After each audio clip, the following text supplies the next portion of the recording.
a woman, a black woman, I'm going to say that again, a black woman in Scotland, like with this massive legacy of work. You don't have to be a hoarder, but Be a hoarder. Be a hoarder. I grew up in families that I realized why hoarding is important. Welcome to Being in Conversation, a new series from Project X. With this series, we hope to hold space for Black dance artists in Scotland to center their work, share their perspectives, and be in dialogue with one another. For our pilot episode, we're in conversation with Christian Noelle Charles and Salma Francoise, whose collaboration began through a residency at the Workroom in Glasgow, titled Irrepressible Spirits. The residency brought them together to explore and respond creatively to Rosina Bonsu's Archive, a collection that documents Rosina's creative legacy from 1984 until her passing in 2020. Across nearly 40 years, Rosina Bonsu stood at the heart of Scotland's dance community.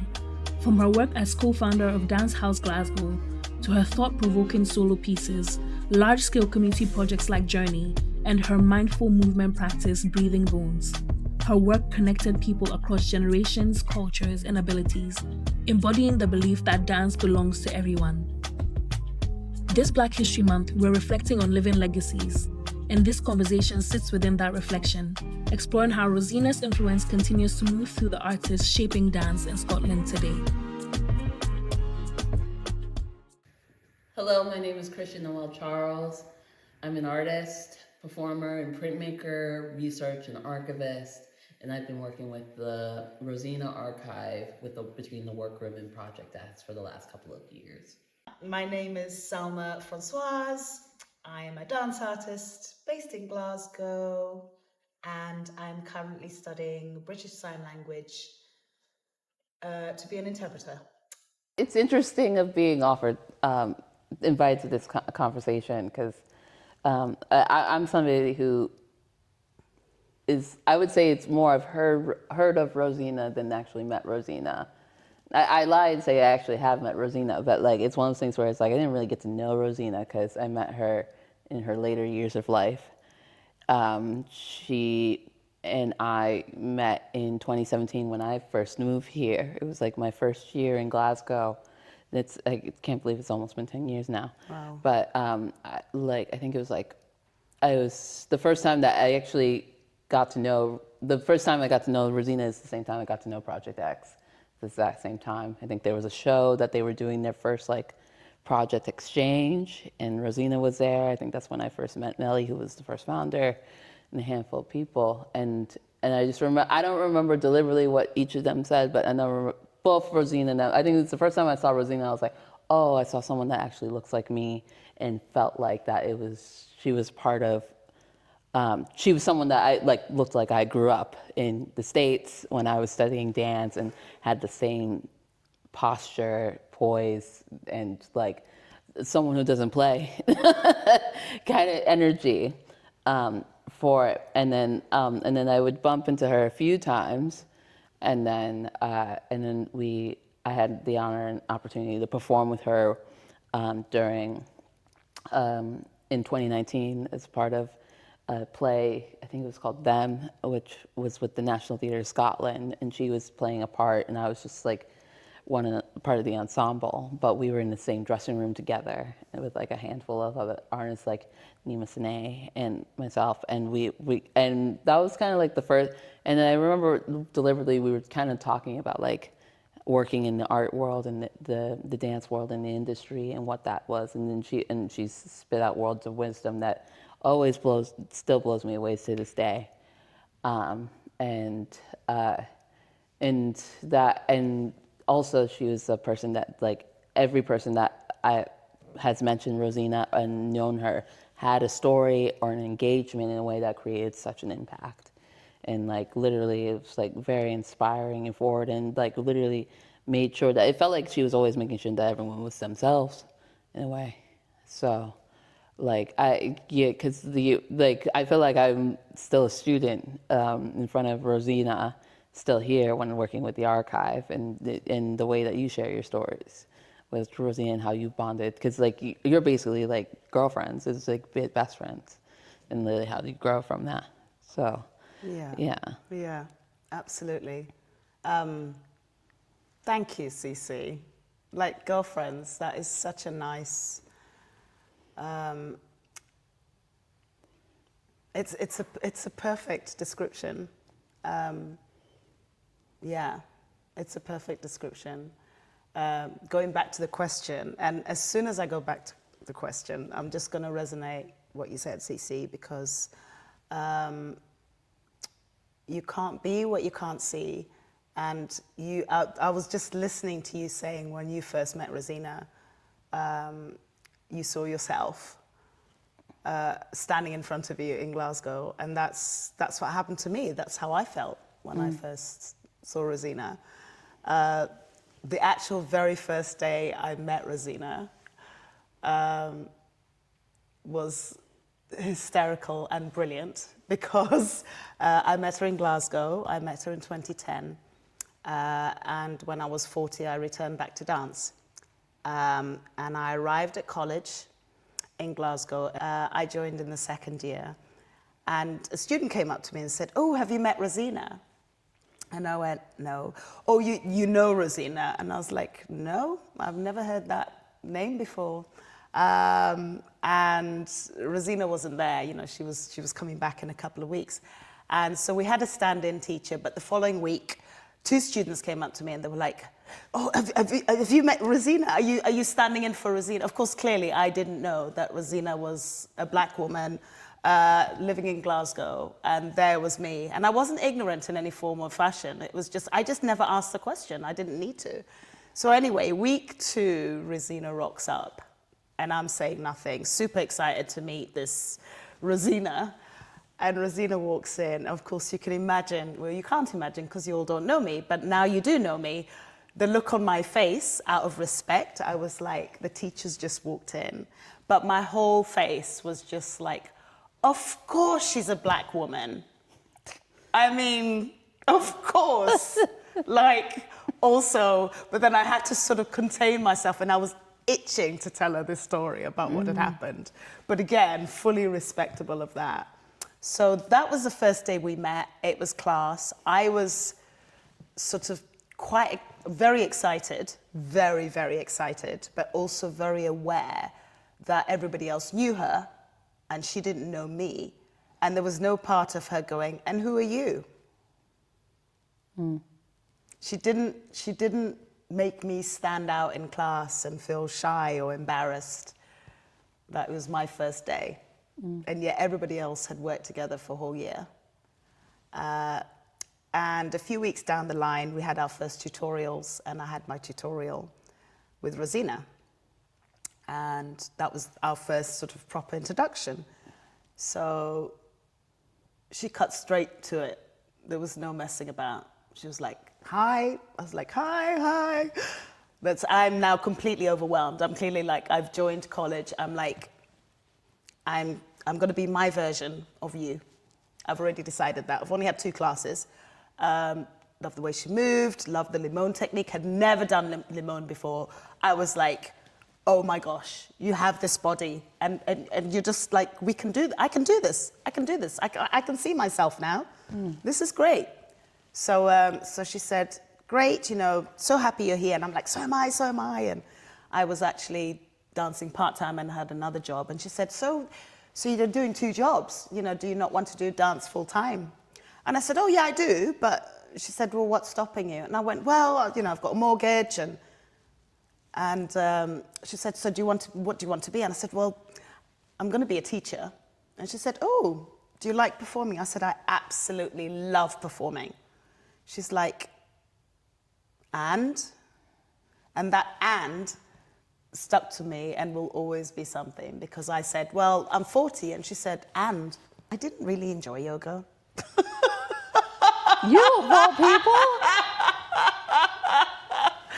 Truth be known, and she knew I didn't actually enjoy that. I loved her as a teacher. I didn't enjoy Ashtanga. I couldn't not do it. I was a flexible dancer, a mature dancer who was a great example, right? She knew that I really didn't want to be in that class at 7:30 in the morning, but I loved getting her a glass of water. I was an early bird. I walked from the East End to the West End of Glasgow 3 times a week. I used to get her a glass of water. That's why she allowed me to just lie there for half an hour and kind of do nothing. I wasn't injured. But what I was doing for at least 5 years of my life was watching the corrections that she gave people. And that, I know I'm sharing with you now, is actually thinking about doing this and scraping right back, which is why sometimes I just really have to process things. That has been like the epiphany of my learning, still learning. It's interesting because it's like, Anita from the Workroom, I think I was just finishing my exhibition in Edinburgh, and I got an email from Anita, the director of the Workroom here, and was like, hey, we're thinking of building a national dance archive for Scotland and building that, and we want to see if you want to take part in that in any way or capacity. And I was like, okay, that sounds... I was excited because it's something in relation to dance, and the research of dance is like very inspiring to it. And then when we had our first like initial meeting, they were like, oh, we became the custodians of Rosina's archive, and that kind of, and it was one of those things where I was just like, oh, okay, so let's see how, I was kind of like enamored by the amount of material that the Workroom acquired of Rosina's work.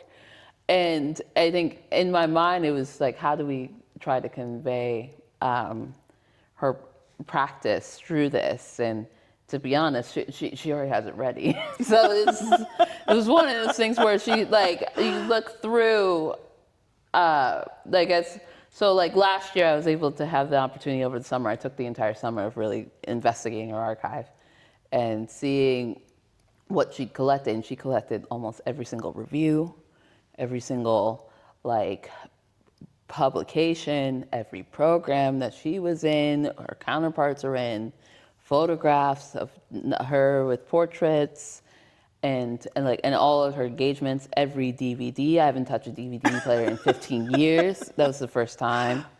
And like seeing how much she collected, it was easy to see her journey, her timeline, like, and how she literally basically presented herself as an artist, as a communicator, as a person of being, pretty much, making sure it's like, you better not mess with me in this.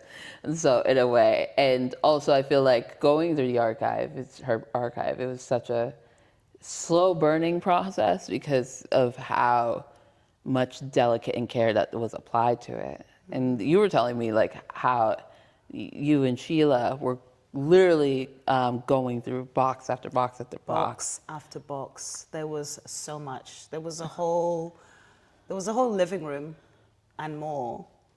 But what Cece did last year was sift through, first of all, never mind the DVDs, and actually having the films there. Like, everything was accessible, all on VHS, for those young people, VHS.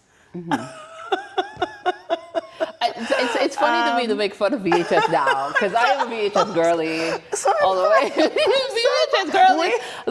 It's like I still use iPhones, but it's just like, yeah, but the way that she took care of those like documents, like all the CDs, labeled to a T. All handwritten, labeled. Yeah. Rosina did not throw anything away. I remember Sheila and I, anyway, going through the boxes. And bear in mind, I mean, Sheila and Rosina started Dance House. So there were, I think, 7 or 8 boxes of Dance House things. Yeah. Where, I mean, I will laugh about this, where Sheila was like, right, Salma, come on, you're back in Glasgow. Not like, that's what I want to do. That is why I moved back to Glasgow, literally.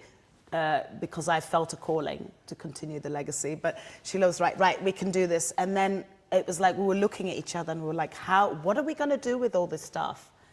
And there were two big pictures, which are actually here now. Yeah. And I said, what about offering them to Anita? We'll ask the family, because we did do, there's hundreds of stuff. Yeah. So everything that we actually gave here, we asked the family first.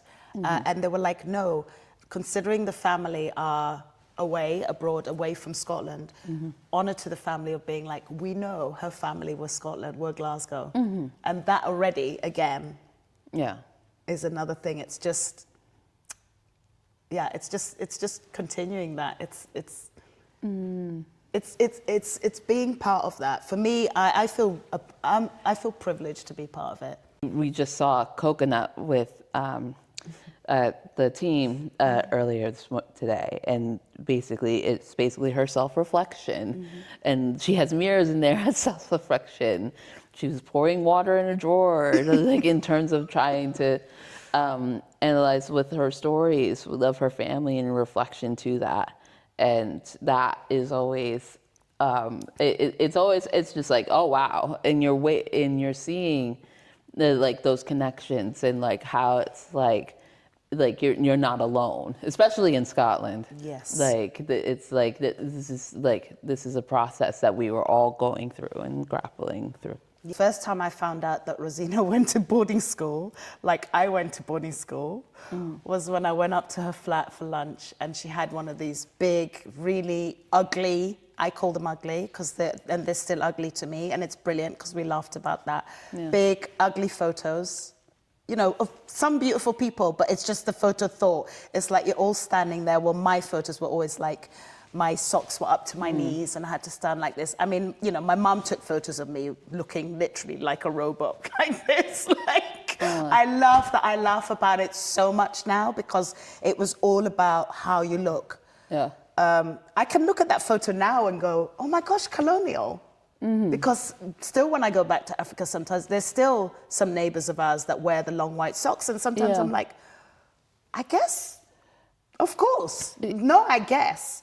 But Rosina had these photos of the specific photo of 300 boys and girls in a school. And I was like, oh, that was the first time I realized she'd gone to boarding school. Yeah. And I didn't realize she'd gone to boarding school. Yeah. That was like another extra where we were laughing about the things that we had literally done in a country that wasn't ours, and meeting in Glasgow in a flat. Yeah. And I was like, you went to boarding school? I have those pictures, but it's just all girls, which is even scarier. Yeah. And then, and then we're like, oh, that's a conversation for another time. Oh, my goodness. Oh, yeah. I think what surprised me is how one grapples with colonialism in an intimate way, a personal way. Especially in this society where especially in the arts, it is constantly a forward topic and an awareness that everyone kind of brings forward, but she puts it in a way that she makes sure that it's like almost inner reflective. Yes. And how you navigate that. So when you say it's like I'm a black person on the outside and a white person on the inside, she's saying like a sentence that everyone's trying to grapple with, of who lives in these like Western white colonial society structures. Yeah. That like really that unfortunately we all navigate, who lived here all navigated in a way that like it takes longer to dissect to understand yourself. So, because I grew up in like a predominantly black environment, but I went to a predominantly white school. The cultures that were mostly in front of me were built in white structures. That like it's like, oh, this is how you should navigate. Like I sound like a newscaster from like a white news program instead of like my like mother tongue in my like the natural attitude. So it's like it's like you're really kind of, she was a person that was really navigating of who she was. She was, and I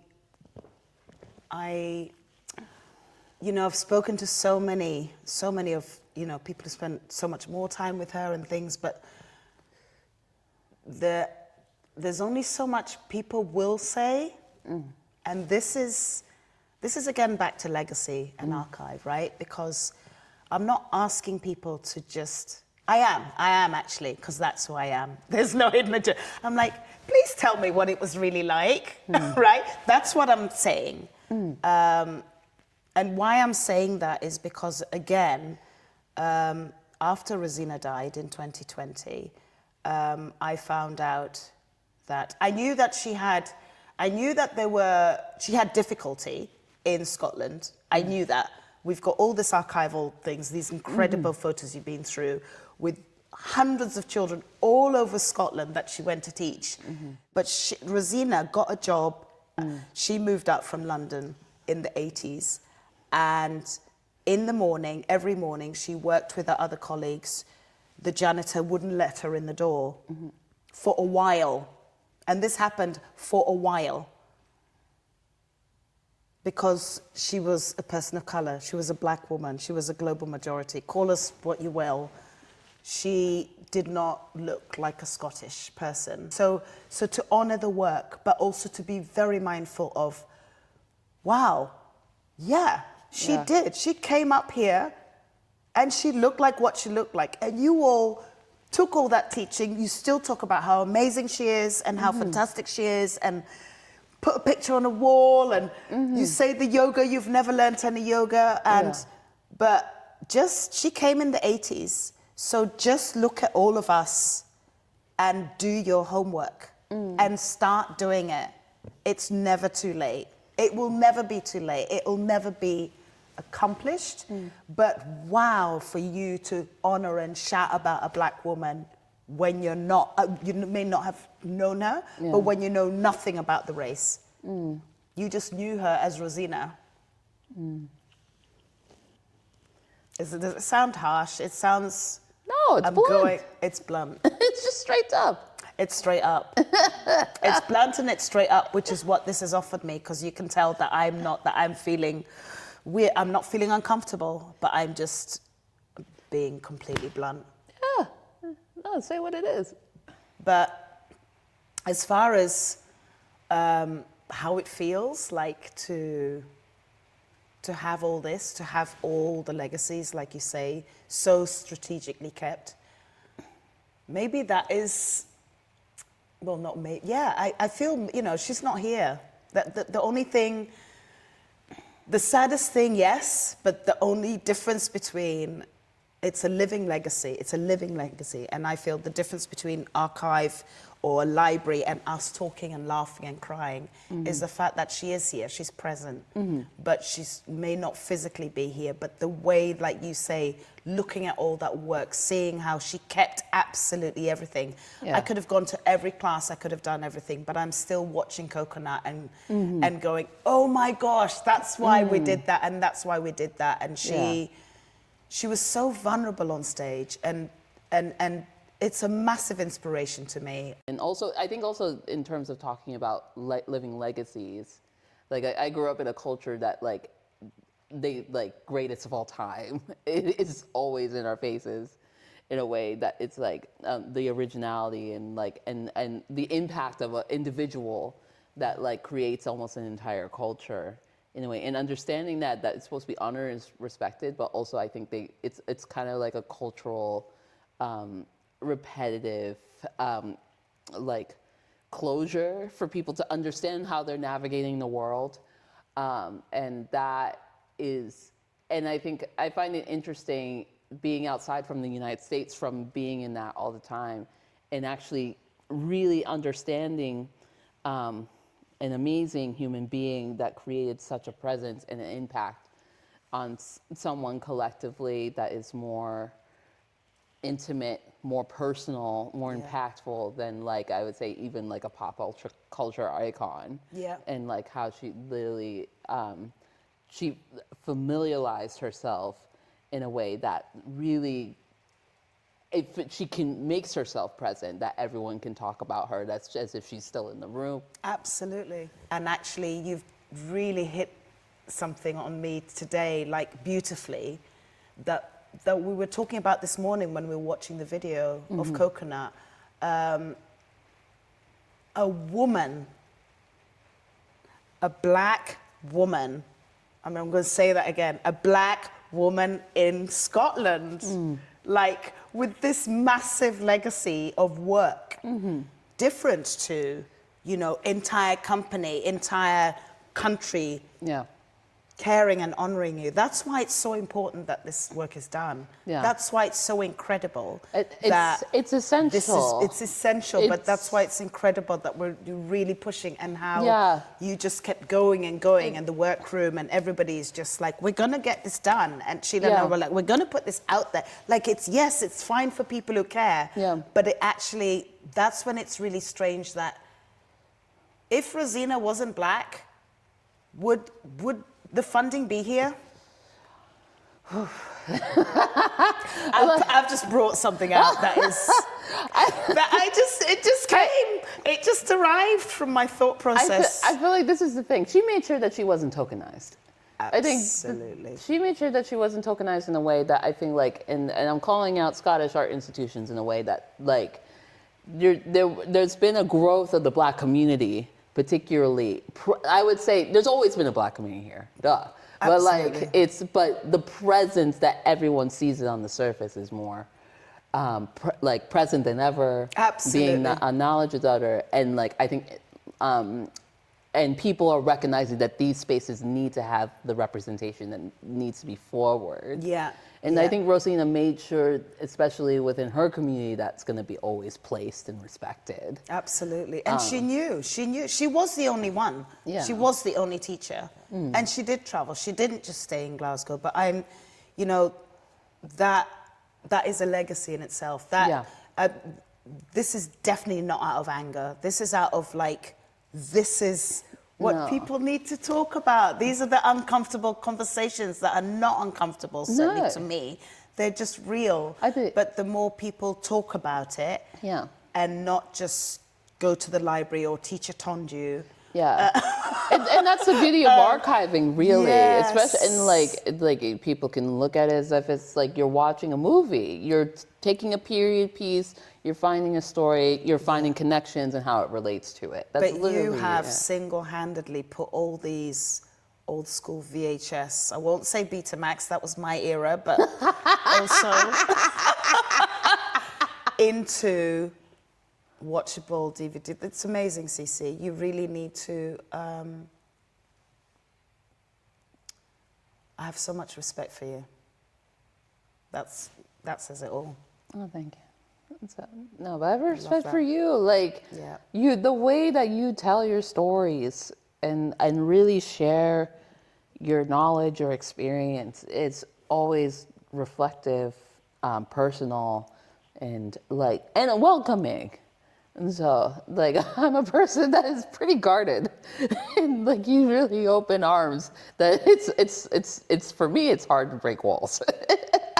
Thank you. Well, thank you for sharing it. And this is just the start of the journey. Yeah, isn't it? It is. But we have also learned that it's not about the time. It takes a lot of care and patience. Yeah, patience. Okay, should we put that as like a 1? Yeah, care and patience. Yeah.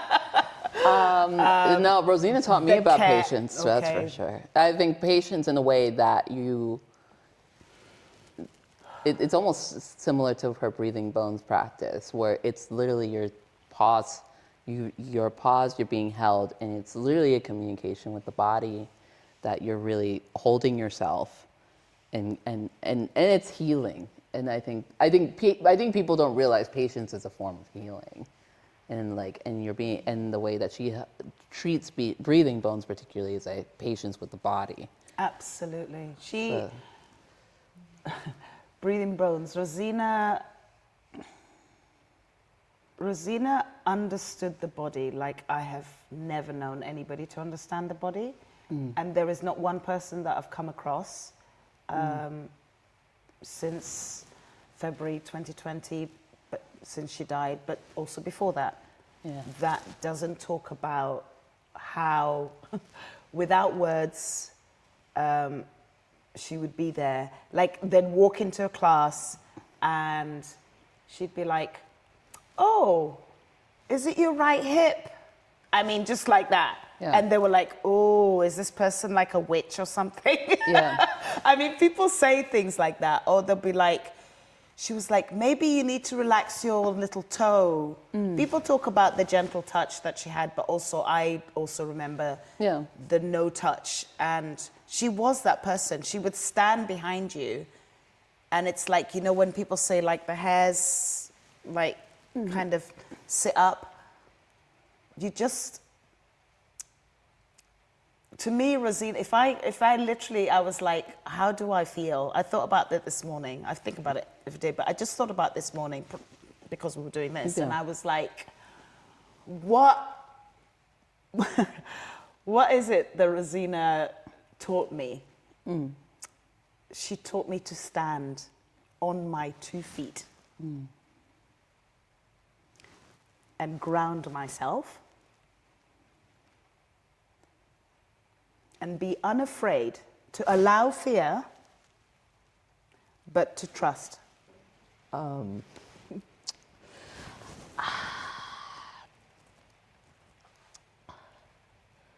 need a moment on that. I think it's still hard. Like, she really woke. I always say wake me up. No, I think she made me reconnect with myself. I would say things that you steer away. I grew up.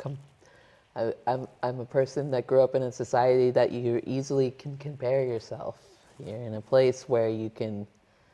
I grew up in an environment that you categorize yourself, and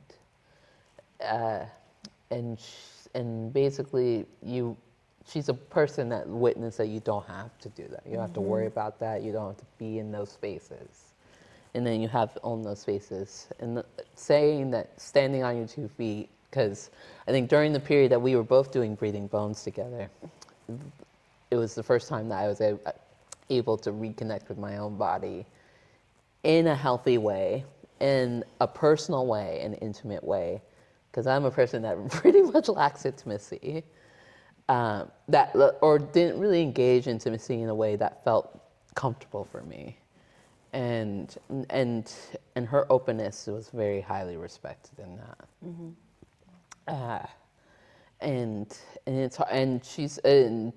and that's. I highly respect her for that, and I'm grateful for her for that. And as a person and a spirit that just feels like I'm always being supported, especially in this city, that really you have to stand strong for yourself. Yeah. So. Yeah. Yeah. Oh, you thought I had it here. It's like, my makeup. I've come from that place of, and it is a place of healthy grief, where I'm like, okay, so she's not living, but she's very present. And the legacy is very present. So for me, it's like, I hope people feel, who knew her, didn't know her, feel or recognize that nourishment that from the archives recognized her quote, her own quote, like joy is a choice, I think is brilliant. It's very powerful. It brings a lot of healing in me, not through her, like in my personal life, because when I actually, like when you're going through stuff, and you find ways of escaping from things that are difficult and challenging, families, divorces, deaths. If I think of, but it's because I think of Rosina saying it. I'm like, joy is a choice. I'm like, it so is. And it doesn't feel stressful. It's not like, go out there, come on, Salma, go there and get yourself sorted and get yourself a partner and buy a house. It's like, no, just like, do what you want to do that makes you happy. And my goodness, like dance is joy. Yeah. People for me is joy. So that, I hope people will always resonate. And alongside all the other things, but knowing her as well as I did, I know that she wouldn't want people to be like, we must remember this and we must do this. No.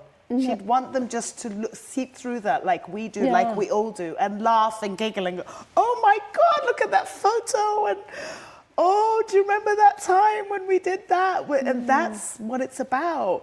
And my God, look how Cece, let's watch that video that Cece's, but that's what she would want. And maybe that's why I'm such a crybaby now, but I'm a crybaby when I feel emotional. Yeah. I cannot hold any emotions in, and my daughter will tell you that, and I'm proud that she actually tells me off. So she's like, she doesn't tell me off. She says, oh, my mom's gonna cry in a minute. And actually that's made me stronger. Yeah. Because she knows, like I know, that when you haven't been allowed to do something, and then you come across Rosina Bonsu, who allows you to do what the hell you want, whenever you want, and stands by your side. Yeah. That leads to like what we always been talking about since the beginning, the allowing yourself, which I think that when you say joy is a choice, it's like I'm allowing to invite joy in your life. And that, I feel like it's hard, especially in like a Black person living in predominantly white spaces, a Black person that lives outside of their comfort zone, a person that lives like just out and allowing yourself, like these structured spaces that like puts us in a place that like doesn't give allow, but it's like she didn't give a fuck. So no. She didn't need to ask for permission. Yeah. You never had to ask her for permission. Yeah. Like, it sounds crazy, doesn't it? But it's like, you know, you think teacher, student, like you're saying student, like you, somebody brought the work to you. Yeah. You didn't have to ask for permission. No. You should never have had to ask for permission. I hope I honor the family, and I feel they'd be fine with me saying this. I was honored to meet different members of the family, and honored to hear them always talk about what she left, what her world was, specifically in Glasgow. And for somebody like that, who had a mother of mothers, you know, who so many people saw in sisterlyhood, girlfriends, teachers, but for your actual true close family to say, Glasgow was her place. That is something. So yeah. You don't have to be a hoarder, but you be a hoarder. Be a hoarder. I grew up in families that I realized why hoarding is important. Because it's funny, because at the same time I was working on the Rosina Bonsu Archive, I went home, I went to my grandmother's house, and we were organizing my great-grandmother's things. Wow. And like that, and literally reorganizing, similar to what you were doing for Rosina. Everything was saved. And I'm like, Grandma, how do you have all this? She's like, I don't know. It's like literally sorting them in a suitcase and everything. And then my grandmother would tell her stories. And like, and actually being a part of this project made my family open up more about their stories and their history. Because I grew up in a family of dance. And then my mom was probably jealous that she's like, why aren't you doing it with ours? Like kind of thing. Wow. Because we have VHSs of me growing up in the dance studio, photographs in dance studios. And I really see Rosina as similar to my mother, because she was a dancer that ran a dance studio for 20 years, did community engagement work. And I think that's why the workroom invited me to this, because I had a similar upbringing to what Rosina was navigating here. Yeah. And I can easily understand why it was easier to navigate it with such respect. I think the difference is, it's like I was like I was like a teenager. You don't really realize the value of that. I'm 32. I'm almost 32 now, and I'm like, oh, this is very important and essential that you need to like. Not just for yourself, but the community that you're surrounded, you have to save and value the people and the engagement who you're working with in those spaces. And that it needs to be held, especially in this society where they're trying to erase this. Exactly.